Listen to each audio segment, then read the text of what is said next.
Hello and अस्सलाम वालेकुम viewers. उम्मीद करता हूँ आप खैरियत से होंगे और वेलकम करता हूँ आपको अपने चैनल कियानी टेक में। तो व्यूवर्स, आज मैं आपके लिए एक छोटा सा टॉपिक लाया हूँ, how electricity is generating. Means कि इलेक्ट्रिसिटी जनरेट किस तरह होती है, मीन्स कि जनरेटिंग स्टेशन में किस तरह इलेक्ट्रिसिटी जनरेट होती है और हम तक किस तरह पहुँचती है। तो आपका छोटा सा क्वेश्चन होगा ना कि हम इलेक्ट्रिसिटी जो हमारे घरों तक पहुंच रही है वो किस तरह आ रही है और किस तरह जनरेट हो रही है। तो एक छोटी सी वीडियो मैं आपके लिए लाया हूँ, उम्मीद करता हूँ कि आपको पसंद आएगी।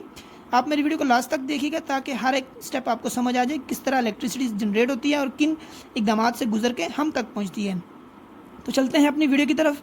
तो वीडियो शुरू करने से पहले आपको बताता चलूँ, अगर आप न्यू यूज़र हैं और जो कि मेरे ऑलरेडी सब्सक्राइबर हैं, तो जो न्यू यूज़र हैं उनके लिए है कि वो मेरे चैनल को सब्सक्राइब करें और साथ दिए गए बेल आइकन को ज़रूर प्रेस करें ताकि हर नए आने वाली वीडियो आप तक जल्द पहुंच सके।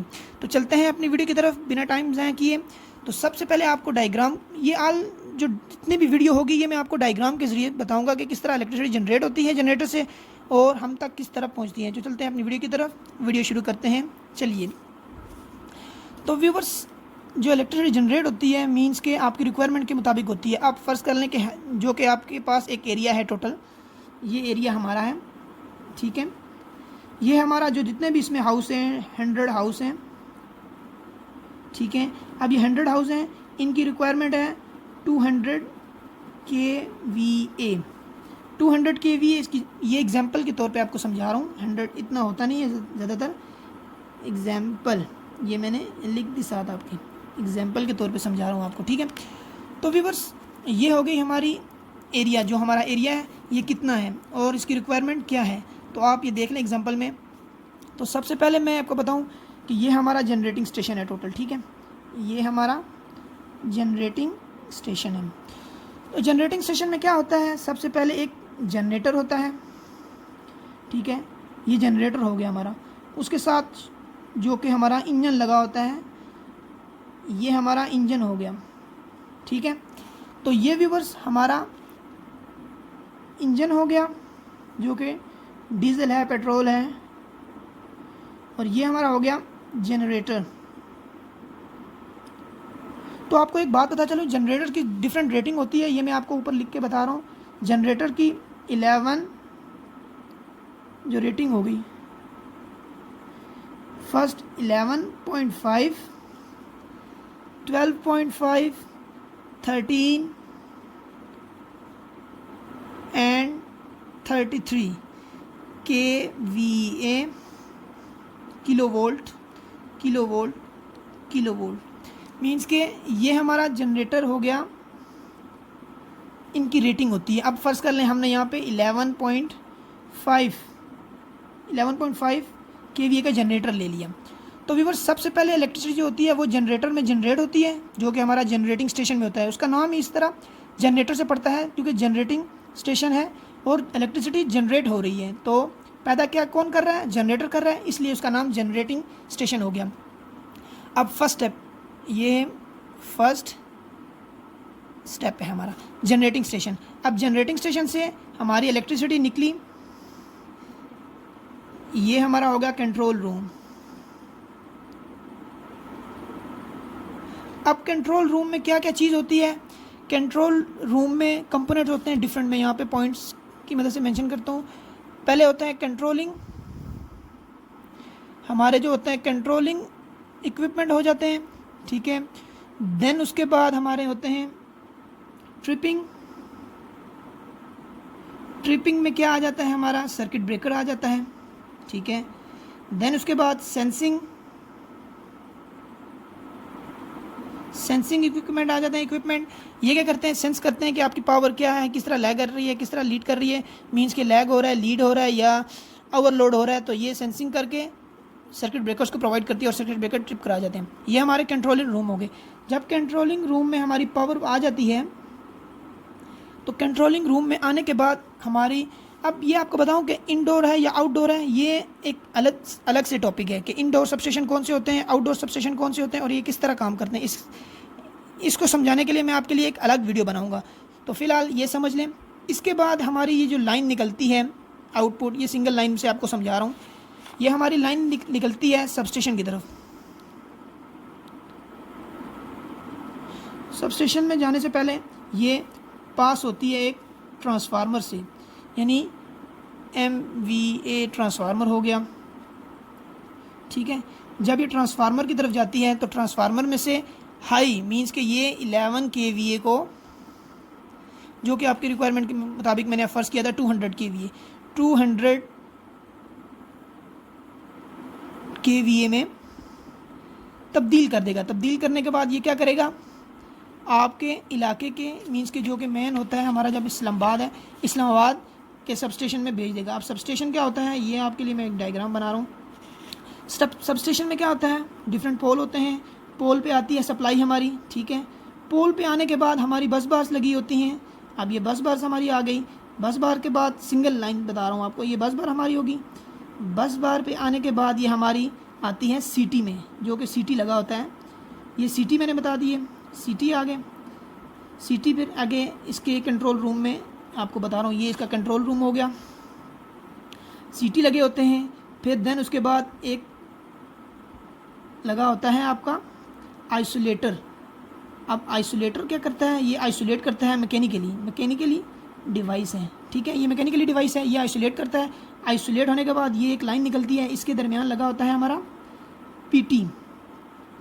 अब ये पीटी हो गया हमारा, पीटी से निकलती है हमारी डायरेक्ट लाइन ट्रांसफार्मर की तरफ।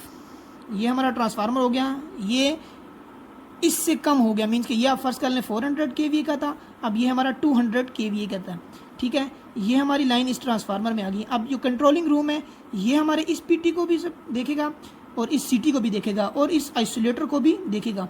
यहाँ पर कंट्रोलिंग रूम से मकसद ये है, इसका काम ये है कि कंट्रोलिंग रूम में हम लाइन का जो करंट है, मीन्स कि सीटी में जो आ रहा है और हम सीटी से निकल के मेन लाइन में ट्रांसफार्मर में जा रहे हैं, इसका करंट मेजर करेगा, करंट को सेंस करेगा। और ये आइसोलेटर, अगर आपने एक लाइन्स को ट्रिप करवाना है, दूसरी लाइन को ऑन करवाना है या दोनों को ट्रिप करवाना है, तो ये आइसोलेटर्स यहाँ पे मैकेनिकल्स मींस कि यहाँ पे कंट्रोलिंग स्विचेस होते हैं, कंट्रोलिंग स्विचेस होते हैं जो कि इस मोटर्स को, यानी ये मैकेनिकली डिवाइस है, इसमें मोटर्स होती हैं जो कि इस आइसोलेटर्स को ऑपरेट करवाती हैं। ये कंट्रोलिंग रूम से ऑपरेट होता है। देन पीटी क्या हमारा काम करता है, पीटी कहता है पोटेंशियल ट्रांसफार्मर होता है, जो कि इनकमिंग वोल्टेज को मेजर करता है। ये कि इनपुट इसकी हाई होती है और आउटपुट इसकी लो होती है, तो ये आपके लाइंस के करंट्स मीन के लाइंस के वोल्टेज को मेजर करता है, लाइंस के वोल्टेज को मेजर करेगा, जो कि कंट्रोलिंग रूम में डिवाइसेस होती हैं, वी की मतलब वोल्टेज की डिवाइस होती हैं, वोल्ट मीटर्स होते हैं, डिफरेंट डिजिटल एनालॉग मीटर्स होते हैं, वो मेजर करेगा। और इस कंट्रोलिंग रूम में मेन मकसद जो होता है वो होता है रिले का, रिलेज का होता है। रिलेज कौन कौन सी होती है, under load protection, overload protection, उसके बाद ग्राउंड फॉल्ट, डिफरेंट फॉल्ट्स की होती हैं रिले, और उसके बाद होती हैं आपकी रिलेज, ये अंडर वोल्टेज रिले आ गई, ओवर वोल्टेज रिले आ गई, अंडर लोड करंट आ गई, ओवर लोड करंट आ गई। उसके बाद इसके बाद ये आ जाएगी आपकी के अर्थ फॉल्ट आ गई, लाइन टू ग्राउंड फॉल्ट आ गया, लाइन टू लाइन फॉल्ट आ गया।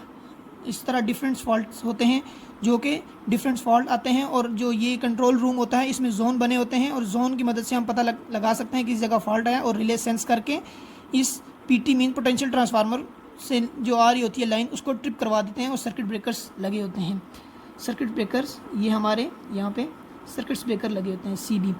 और ये जो ट्रांसफार्मर है यहाँ से जब हमारी आउटपुट निकलेगी वो सीधी हमारी जाएगी ग्रिड स्टेशन में। ये हमारा ग्रिड स्टेशन हो गया, ग्रिड स्टेशन। यहाँ पे जब लाइन आएगी तो यहाँ पे डायरेक्ट आएगी बस बार के ऊपर लाइन, बस बार के ऊपर लाइन से आगे हमारे यहाँ से आगे फीडर्स होगा जो फीडर्स को सप्लाई देगा, और फीडर्स में से हमारी सप्लाई निकलेंगी डिफरेंट इलाके की तरफ। ये जैसे मैंने निकाल दी लाइंस, ये हमारे डिफरेंट इलाके की तरफ लाइन आ गई, मीन्स के आपके डिस्ट्रिक्ट की तरफ आपकी लाइंस आ गई। अब यहाँ पे आने से पहले आपके एक फीडर बनते हैं, जैसे हमारे घरों के पास एक पोल लगे होते हैं, ये मैंने 2 पोल बना दिए। अब पोल्स के ऊपर ये हमारे, और यहाँ से एक पोल्स और दूसरा, और यहाँ से तीसरा, आगे फर्दर तकसीम करता जाता है। और ये पोल जो है हमारे सीधे ट्रांसफार्मर के ऊपर आते हैं। ट्रांसफार्मर के जब ऊपर वायर आती है और यहाँ पे डिस्ट्रीब्यूटर निकलते हैं जो कि हमारे घरों की तरफ, ये मैं आपको एक बना के दिखाता हूँ। ड्राइंग मेरी इतनी अच्छी नहीं है, इसको इग्नोर करें, सिर्फ आप सर्किट को समझें कि सर्किट किस तरह है।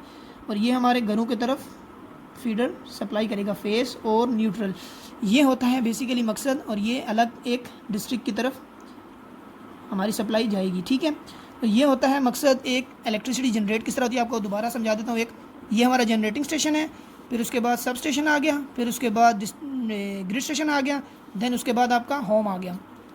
ये 4 मराहिल हैं जहाँ से इलेक्ट्रिसिटी पास होके आप तक पहुँचती है। तो बात बताने का ये मकसद, जनरेटिंग स्टेशन में कितने जनरेट होते हैं और जो ट्रांसफार्मर होता है, मेन जो ट्रांसफार्मर होता है वो किस तरह इसको अप करता है। अप करने के बाद लाइंस के ज़रिए ये हमारी सब स्टेशन में भेजता है। सब स्टेशन किस तरह कंट्रोल करके सेंस करके हमारे ग्रिड स्टेशन में भेजती है, और ग्रिड स्टेशन आगे उन इनकमिंग फीडर्स को आगे किस तरह डिस्ट्रीब्यूट करता है, और सप्लाई हम तक किस तरह पोल्स और वायर के ज़रिए हमारे घरों तक पहुंचती है और ट्रांसफार्मर तक पहुंचती है। इस ट्रांसफार्मर को हम डिस्ट्रीब्यूटेड ट्रांसफार्मर कहते हैं, जिसमें इनकमिंग लाइन आती है और ये आगे डिस्ट्रीब्यूट होकर हमारे होम तक आती है। तो व्यूअर्स, उम्मीद करता हूँ कि आपको ये वीडियो छोटी सी समझ आ गई होगी। ये मैं इस वीडियो का मकसद ये था कि आपको बताना कि इलेक्ट्रिसिटी किस तरह जनरेट होती है और किस तरह हम तक पहुंचती है और किस मराहिल से गुजर के आती है। तो उम्मीद करता हूं कि आपको ये वीडियो पसंद आई होगी। तो व्यूअर्स, अगर पसंद आई है तो लाइक कर दें और कमेंट ज़रूर करें और अपनी राय से आगाह करें। आपके जो कमेंट है वो मेरे लिए बहुत ही इंपॉर्टेंट है, ताकि मैं नेक्स्ट वीडियो बना सकूँ। और कोई भी क्वेश्चन हो, किसी रिलेटेड हो, इससे हट कर हो, तो आप मुझे कमेंट सेक्शन में बताएँ, उस पर मैं आपकी एक वीडियो बना सकूँगा ताकि आपको वो बात क्लियर करवा सकूं। ठीक है, तो बात ये है, अगर आपको वीडियो पसंद आई हो तो लाइक करें और सब्सक्राइब करें, और अपना ख्याल रखिए बहुत बहुत। अगर आप ठीक रहेंगे तो मेरी वीडियो वॉच करेंगे। तो चलते हैं, मिलते हैं नेक्स्ट वीडियो में, तब तक अपना ख्याल रखिए। अल्लाह हाफिज़।